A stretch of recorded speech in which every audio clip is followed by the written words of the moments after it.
卡耐基被誉为是20世纪最伟大的心灵导师和成功学大师，他的著作《人性的弱点》70年来始终被西方世界视为社交技巧的圣经之一。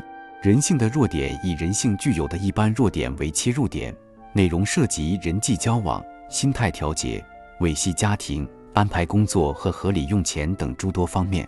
在书中，卡耐基为读者提供了如何与他人相处、如何得到他人的认同、如何回避人性的弱点、如何战胜人性的弱点的种种方法，并提出了应对各类弱点的有效策略。卡耐基在书中总结出，一个人在事业上的成功有 15% 归结于他的专业知识，另外 85% 归结于他表达思想、领导他人和唤起他人热情的能力。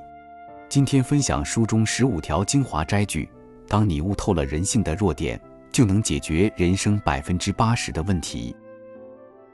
要想成功，必须具备的条件就是用你的欲望提升自己的热忱，用你的毅力磨平高山，同时还要相信自己一定会成功。如果你不开心，那么能变得开心的唯一办法是开心地坐直身体，并装作很开心的样子，说话及行动。如果你的行为散发的是快乐，就不可能在心理上保持忧郁。这一点小小的基本真理，可以为我们的人生带来奇迹。人性之中最可悲的一件事，就是我们所有人都拖延着不去生活，都梦想着天边有一座奇妙的玫瑰园，而不能欣赏今天就盛开在我们窗外的玫瑰花。在体贴耐心的倾听者面前，连牢骚满腹、吹毛求疵的人都会渐渐变得和善。当后者像眼镜王蛇一样丝丝地喷吐毒液，愤懑地抱怨的时候，前者总会温柔地以静默相对。在纷繁复杂的现代社会，只有能保持内心平静的人，才不会变成神经病。不知道如何抗拒忧虑的人，就会寿命减少。再没有什么比忧虑使一个女人老得更快，而摧毁她的容貌。最使你轻松愉快的是健全的信仰、睡眠、音乐和欢笑。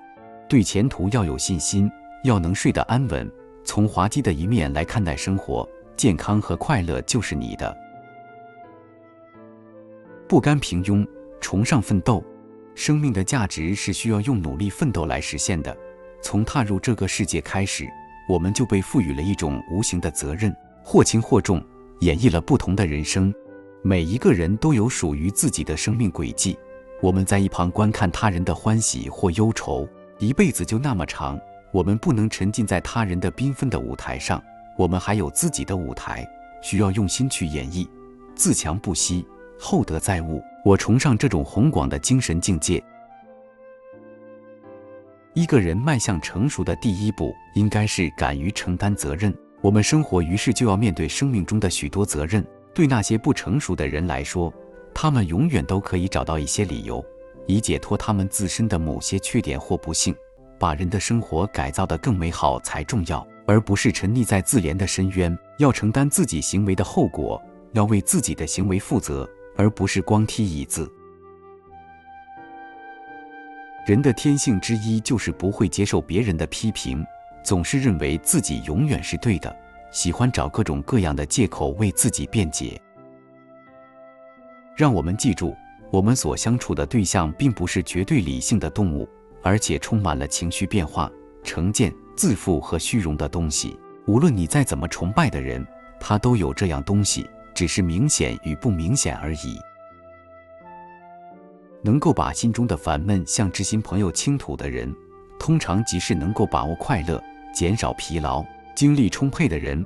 批评是无用的，它激起抵触，让人急于辩白；批评是危险的，它伤害自尊，甚至让人萌生恨意。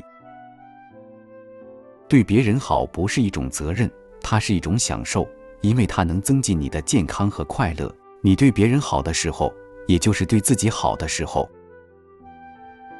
和人打交道时，请牢记这一点：人并非理性生物，他们由情感驱使，被偏见支配，傲慢与虚荣是他们的动力之源。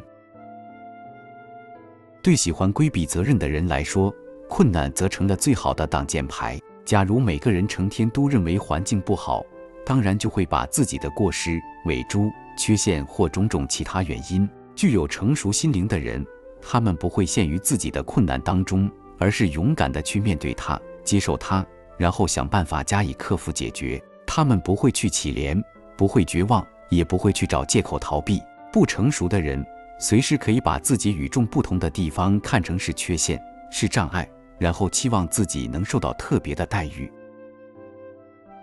我所学到的最大经验是，我们的思想最重要。如果我能了解你的思想，就能了解你这个人，因为你的思想造就了你这个人。